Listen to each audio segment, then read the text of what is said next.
Quintin Milora Brown. Kukunin nga bang top pick ni Coach Tim Cone at Justin Brownlee? Lalaro nga ba sa Meralco? At magbukas kaya ito ng magandang oportunidad para sa Ginebra? Ayan nga ang pag-uusapan natin ngayon mga Cavs, pero bago yan, please don't forget to like, comment, and subscribe if you enjoyed this video para updated kayo sa mga bago nating content about our favorite team, Barangay Ginebra.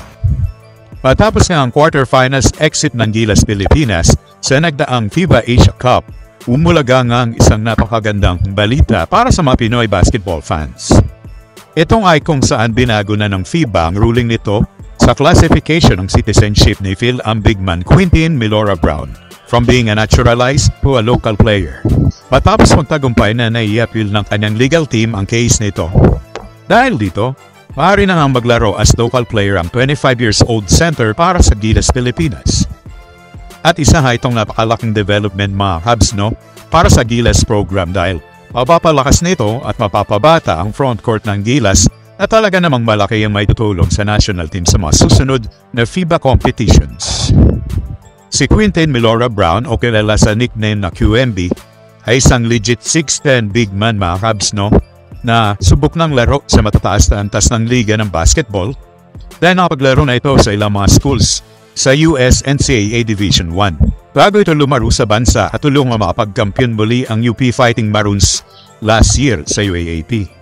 At kasalukuyan nga ding naglalaro ito sa koponan ng Macau Black Bears na parte ng ilang mga malalaking liga sa Asia ngayon.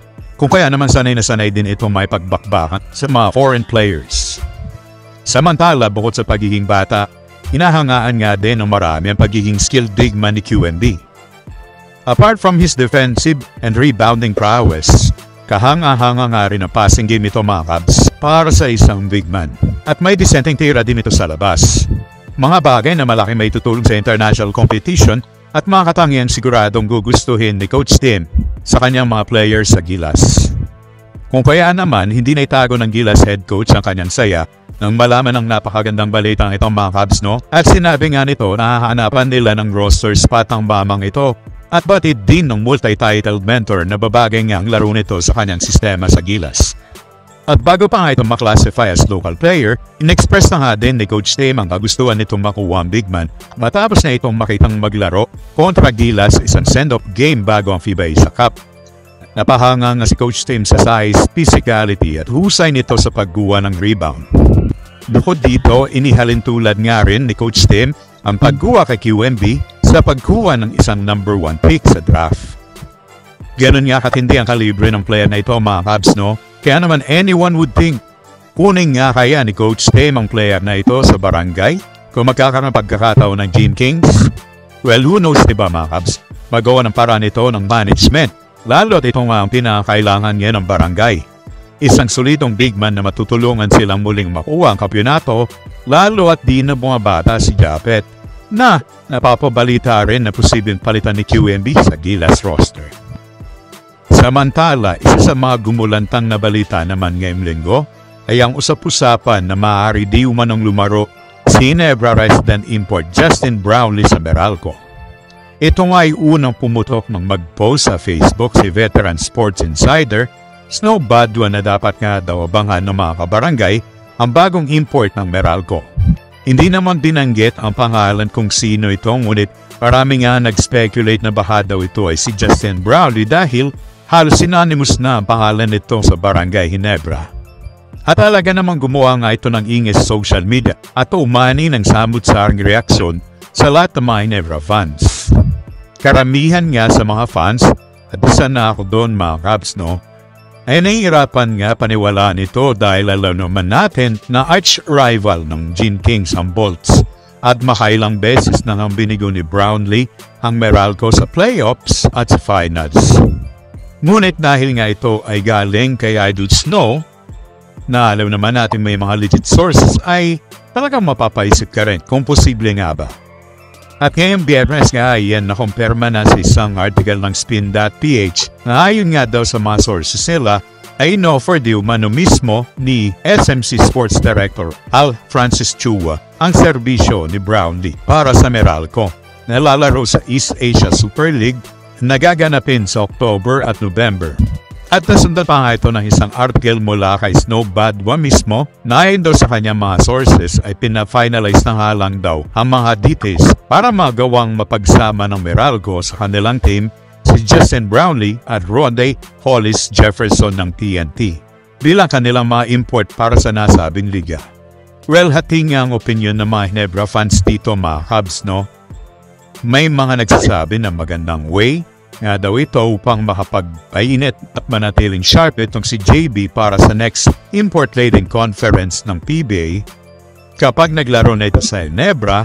Ngunit meron nga rin mga kabarangay na ayaw nga itong mangyari dahil feeling nila ay baka ma-overpatig na naman ang ating super import or worse ay baka ma-injured pa ito at baka maka-apekto ito sa ating pag-contend sa championship sa parating na 50th season ng PBA. At isa na nga ako sa mga fans na yan mga Cubs, no? Dahil bukod sa injury concerns, ang hirap nga rin ma-imagine si Brownlee in a Meralco Bolts uniform at ang awkward ng feeling talaga. Pero kung sakaling nga magkatotoo ito ay wala rin naman tayong magagawa, kundi patuloy lang suportahan si Justin. Well, hindi pa rin naman huli ang lahat mga Cubs, no? Dahil bago nga tuluyang mangyaring lahat ng ito, ay kailangan nga rin pumayag at maging available ni Brownlee. Who knows, meron din itong ibang mga commitments. Pero isa nga sa mga factors siguro kung gugustuhin man ni JB na maglaro sa Meralco, ay si Chris Newsome na kilalang malapit dito. And speaking of Newsome, since mukhang nagbibuild nga ng magandang koneksyon ng Ginebra management sa Meralco, at magkakaroon nga daw ng loan agreement ang dalawang kupunan upang mahiram nila si Brownlee mula sa barangay. Naisip ko nga lang din mga Cubs, no? Pagbigay daan na nga din kaya ito upang pumayag ang Bolts na i-trade si Newsome sa Ginebra? Magkaroon kaya sila ng magandang usapan? Kayo mga Cubs, anong reaksyon nyo sa balitang ito na posibleng maglaro si Justin Brownlee sa Meralco? Sa tingin nyo ba'y papayag si Brownlee? At gugustuhin nyo rin bang makuha ng Ginebra si QMB at Newsome in the future kung may pagkakataon? Comment down at pag-uusapan natin yan at i-feature at shoutout natin yan next video. Heto pa lang ating mga kabarangay na nag-comment last video.